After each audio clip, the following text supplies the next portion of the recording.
Hello students, welcome back to another video. अगर आप लोग बीएस सेकेंड ईयर के 4th सेमेस्टर में हैं और इंग्लिश लिटरेचर पढ़ रहे हैं जिसमें आपको इंडियन लिटरेचर इन ट्रांसलेशन पढ़ना है, तो इसके न्यू बैच 2026-27 की क्लासेस हमने स्टार्ट कर दी है ऑल यूनिवर्सिटी के लिए।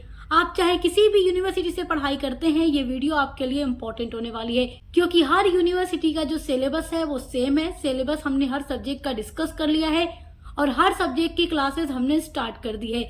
आप कोई भी सब्जेक्ट पढ़ते हैं उसके लिए हमारे चैनल पर विजिट जरूर कीजिएगा, आपको हर एक क्लास डिटेल में पढ़ने के लिए मिलेगी। यूनिट नंबर 1 हम स्टार्ट कर चुके हैं और देखिए यूनिट नंबर 1 पर ऑलरेडी एक वीडियो हमने अपलोड भी कर दी है क्योंकि हम 2 पार्ट में आपके यूनिट नंबर 1 को कंप्लीट कराने वाले हैं। क्योंकि जो भी टॉपिक ज्यादा होता है हम उसको पार्ट्स में डिवाइड कर देते हैं। तो पार्ट 1 की वीडियो में हमने पढ़ा था इंट्रोड्यूसिंग ट्रांसलेशन, यानी ट्रांसलेशन होता क्या है, मीनिंग ऑफ ट्रांसलेशन। एंड आपका टॉपिक है a brief history and significance of translation in a multilinguistic and multicultural society like India. ये भी हमने पार्ट 1 की वीडियो में पढ़ा है। आज हम पढ़ने वाले हैं literal translation versus free translation, यानी कि लिटरल ट्रांसलेशन क्या है और फ्री ट्रांसलेशन क्या है। आज हम डिटेल में पूरा नोट्स के साथ समझने वाले हैं। इसके पहले वाली वीडियो जरूर देखिएगा ताकि आप ये समझ सकें कि ट्रांसलेशन क्या है। हमारे भारत में अलग अलग टाइम पर ट्रांसलेशन की क्या हिस्ट्री रही है, एंशिएंट, मिडेवल या ब्रिटिश रूल में हिस्ट्री के बारे में हमने आपको पढ़ाया और सिग्निफिकेंस आपको पढ़ाया है ट्रांसलेशन का।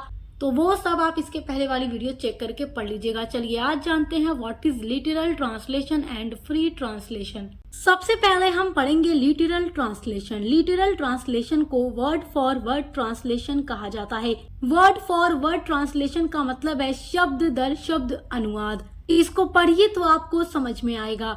Literal translation means translating a sentence by changing etch word into the same meaning word of another language.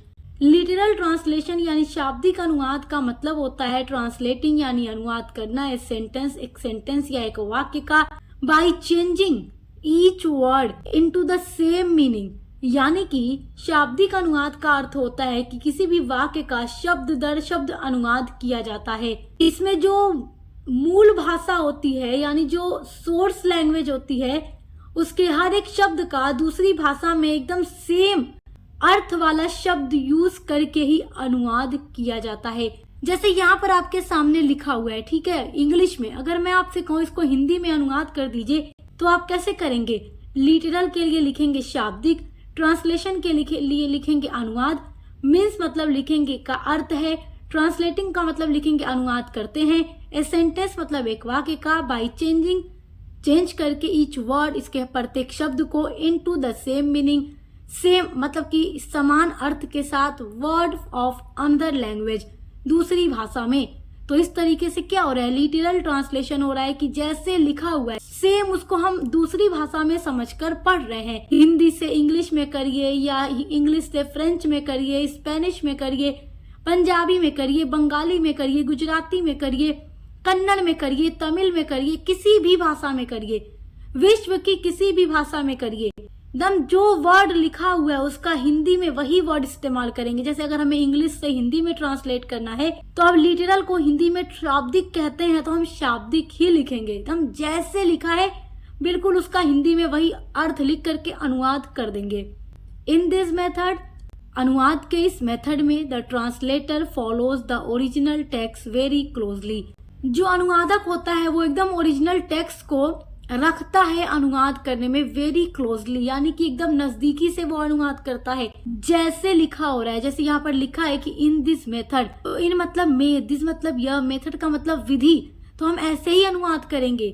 दूसरा कोई भी ऐसे हम ऐसे नहीं लिख देंगे कि मतलब इसमें ये किया जाता है कि, या इस अनुवाद की प्रक्रिया में ऐसे किया जाता है कि, नहीं, इस विधि में ऐसे ही हम लिखेंगे। कहने को तो हम ये भी कह सकते हैं कि अनुवाद की इस प्रक्रिया में शब्द दर शब्द अनुवाद किया जाता है, लेकिन हम एकदम कैसे लिखेंगे, इस विधि में। तो वही है शब्द दर शब्द अनुवाद, word for word translation. The structure and words of this sentence almost the same. और इस तरीके की अनुवाद की प्रक्रिया में जो स्ट्रक्चर होता है और जो शब्द होता है किसी भी सेंटेंस का ऑलमोस्ट लगभग वो समान होता है, एक जैसा ही होता है, बस उसको एक भाषा से दूसरी भाषा में बदल दिया जाता है। सोर्स लैंग्वेज से उसको टारगेट लैंग्वेज में रख दिया जाता है। सोर्स लैंग्वेज भी आप जानते हैं, सोर्स लैंग्वेज का मतलब होता है जो हमारे पास उपलब्ध भाषा है और हमें जिस भाषा में अनुवाद करना होगा वो हमारी टारगेट लैंग्वेज होगी। यहाँ पर इंग्लिश में लिखा है, अगर मैं कहूँ इसको हिंदी में अनुवाद कीजिए तो ये आपके पास पहले से इंग्लिश में अवेलेबल है, तो ये आपकी सोर्स लैंग्वेज हो गई। मैं आपसे बोली हिंदी में अनुवाद कीजिए तो हिंदी आपकी टारगेट लैंग्वेज हो गई। It is useful when the text is simple. देखो, लिटरल ट्रांसलेशन वहीं पर यूज किया जा सकता है जहां पर टेक्स्ट जो होता है, जो भी स्पीच है, जो भी मैसेज है या जो भी चीज का हमें एक भाषा से दूसरी भाषा में लिटरल ट्रांसलेशन करना है, तभी वहां पर लिटरल ट्रांसलेशन संभव हो पाता है जब टेक्स्ट उसका सिंपल यानी आसान हो। फैक्चुअल और टेक्निकल, या तथ्यात्मक हो या टेक्निकल हो, तकनीकी हो, ऐसी जगह पर लिटरल ट्रांसलेशन को यूज किया जाता है। It focuses more on the exact meaning of words rather than the overall feeling or style of the sentence. अनुवाद की इस प्रक्रिया में देखिए क्या होता है, मुख्य ध्यान प्रत्येक शब्द के सही अर्थ पर दिया जाता है। यानी कि इसमें लिटरल ट्रांसलेशन में अनुवाद दिया जाता है कि जिस भाषा से हम, जिस सोर्स लैंग्वेज से, जिस टारगेट लैंग्वेज में अनुवाद कर रहे हैं, वहां पे हमें ये देखना होता है कि टेक्निकल जो यहाँ पर शब्द इंग्लिश में लिखा हुआ है, अगर तो इसको हिंदी में तकनीकी कहेंगे तो हम तकनीकी ही लिखेंगे। यहाँ पर मूल जो भाव होता है, जो स्टाइल होती है, जो फीलिंग होती है किसी भी सेंटेंस की, उसको ध्यान में नहीं रखा जाता। यहाँ लिटरल ट्रांसलेशन में सिर्फ ये ध्यान रखा जाता है कि जिस भी भाषा का हम अनुवाद कर रहे हैं तो अगली जो हमारी टारगेट लैंग्वेज है उसका सेम वही शब्द हम प्रयोग करेंगे जिसको कहते हैं। जैसे कि सिंपल का मतलब सरल होता है तो सिंपल की जगह हम सरल का ही यूज करेंगे। मोर का मतलब अधिक होता है तो हम मोर के लिए हिंदी में अधिक ही प्रयोग करेंगे, ज्यादा या इस तरीके से। तो देखिए, जो लिटरल ट्रांसलेशन होता है इसमें जो ध्यान दिया जाता है वो प्रत्येक शब्द के सही अर्थ पर दिया जाता है, न कि उसके भाव पर और न ही उसकी शैली पर। तो देखिए, लिटरल ट्रांसलेशन का मतलब है कि एकदम शब्द दर शब्द अनुवाद करना। यानी कि जो लिटरल ट्रांसलेशन होता है उसमें अगर हम हिंदी से इंग्लिश में अनुवाद कर रहे हैं तो हमें टारगेट लैंग्वेज और सोर्स लैंग्वेज दोनों की शब्दावली यानी वोकैबुलरी जो होती है अच्छे से पता होनी चाहिए, तभी हम लिटरल ट्रांसलेशन कर पाएंगे। तो इसका आप जब एग्जाम्पल देखेंगे तब आपको ये और अच्छे से समझ आ जाएगा। यहाँ पर देखिए, मैंने एग्जाम्पल लिखा हुआ है लिटरल ट्रांसलेशन के लिए। तो पहले आप लोग इसका एग्जाम्पल समझो। आप एग्जाम्पल समझ जाएंगे तो ऊपर की ये 2 लाइन जो लिखी हुई है आप बहुत अच्छे से समझ जाएंगे। देखिए, एग्जाम्पल है, यहाँ पर मैंने हिंदी में लिखा हुआ है राम स्कूल जा रहा है। फिर मैं आपसे बोलूं कि आप इस हिंदी के वाक्य का लिटरल ट्रांसलेशन कीजिए। तो देखिए, हिंदी में क्या है, राम स्कूल जा रहा है। तो जा रहा है जो काम होता है उसके लिए हम अनुवाद जब करते हैं तो ING का प्रयोग करते हैं। तो Ram is going to school, ये लिटरल ट्रांसलेशन है। ये क्या है, लिटरल ट्रांसलेशन है। लेकिन देखिए, कई बार जो लिटरल ट्रांसलेशन होता है वो स्वाभाविक नहीं लगता, सही नहीं लगता और भाव को अच्छे से, यानी कि जो फीलिंग्स होती हैं वाक्य की, उसको अच्छे से एक्सप्लेन नहीं कर पाता। जैसे यहाँ पर मैंने एक और एग्जाम्पल नोट किया है हिंदी में, मुझे बहुत जोर की भूख लगी है। अब मैं आपसे कहूँ इसका लिटरल ट्रांसलेशन करो, तो लिटरल ट्रांसलेशन करने के लिए वर्ड्स पर जोर दिया जाता है, न कि भाव या स्टाइल पर। आपको अब यहाँ पर जोर देना है कि आपको एक एक यहाँ पर जो हिंदी में शब्द लिखा है आप इंग्लिश में अनुवाद करते टाइम ठीक इन्हीं शब्दों की हिंदी में इंग्लिश में मीनिंग यूज करेंगे। जैसे आई के लिए मुझे, बहुत जोर से, हैव वेरी स्ट्रॉन्ग मतलब जोर से, भूख लगी है यानी hunger, I have very strong hunger यानी मुझे बहुत जोर की भूख लगी है। तो ये लिटरल ट्रांसलेशन है। This sound strange in English, यानी कि ये जो साउंड हम बोल रहे हैं I have very strong hunger, ये बोलने में थोड़ा स्ट्रेंज यानी अजीब लग रहा है। लेकिन लिटरल ट्रांसलेशन कभी कभी मतलब बोलने में अच्छा नहीं लगता, लेकिन ये कभी कभी करना पड़ता है। लेकिन अगर मैं इसको ऐसे लिखूं, आई एम वेरी हंग्री यानी मुझे बहुत जोर की भूख लगी है, आई एम वेरी हंग्री, तो ये एकदम नेचुरल और बेटर साउंड है। सही बात है, जो यहाँ पर हिंदी में लिखा हुआ है उसका अगर मैं इंग्लिश में अनुवाद करूँ आई एम वेरी हंग्री, तो ये फ्री ट्रांसलेशन हो गया। यहाँ पर देखिए, ये फ्री ट्रांसलेशन हो गया। यहाँ पर सेम जो जो चीजें हिंदी में लिखी हुई है उसको मैंने इंग्लिश में नहीं लिखा, मैंने यहाँ पर उसी जो बात मैं हिंदी में कह रही हूँ कि मुझे बहुत जोर की भूख लगी है, वही मैंने इंग्लिश में कह आई एम वेरी हंग्री। लेकिन अगर मैं लिटरल ट्रांसलेशन करके कहूँ I have very strong hunger, तो ये थोड़ा मतलब अजीब लग रहा है कहने में, अच्छा नहीं लग रहा। तो वही होता है लिटरल ट्रांसलेशन की, कभी कभी ये जो ट्रांसलेशन होता है स्ट्रेंज लगता है, अजीब लगता है। और फ्री ट्रांसलेशन जो होता है वो पूरा भाव एक्सप्लेन कर देता है, भले ही एकदम शब्द दर शब्द अनुवाद नहीं होता। जैसे मुझे बहुत जोर की भूख लगी है, आई एम वेरी हंग्री, ये एकदम सही है, लेकिन यहाँ पर एक एक जो हिंदी का शब्द लिखा हुआ है इंग्लिश में वही शब्द यहाँ नीचे यूज नहीं हुआ है, लेकिन यहाँ पर यूज हुआ है। तो कभी कभी जो लिटरल ट्रांसलेशन होता है वो उपयुक्त नहीं होता। अब यहाँ देखिए ऊपर की लाइन को समझ लीजिए। However sometimes literal translation does not sound natural in the target language. लेकिन कभी कभी जो लिटरल ट्रांसलेशन होता है वो क्या होता है, नेचुरल साउंड नहीं होता, यानी स्वाभाविक नहीं लगता और भाव को सही तरीके से व्यक्त नहीं कर पाता टारगेट लैंग्वेज में। जैसे मैंने अभी आपको जो यहाँ पर एग्जाम्पल देकर समझाया है, आई होप कि आप उससे समझ गए होंगे कि जो लिटरल ट्रांसलेशन होता है शब्द दर शब्द अनुवाद होता है कि सोर्स लैंग्वेज से टारगेट लैंग्वेज में हम शब्दों को उसी भाषा अगली भाषा के शब्द में बदल तो देते हैं, लेकिन कभी कभी वो एकदम उपयुक्त नहीं होता, नेचुरल नहीं होता, सही नहीं होता। लेकिन जब हम उसका फ्री अनुवाद करते हैं, ट्रांसलेशन करते हैं, फ्री ट्रांसलेशन, तो भाव एकदम वैसा ही एक्सप्लेन हो जाता है। जैसे मुझे बहुत जोर की भूख लगी, आई एम वेरी हंग्री, या उसके अलावा भी बहुत से एग्जाम्पल होते हैं। जैसे देखिए मैं आपको बता देती हूँ। जैसे अगर मैं कहूँ वह आग बबूला हो गया, आग बबूला का मतलब होता है गुस्सा होना।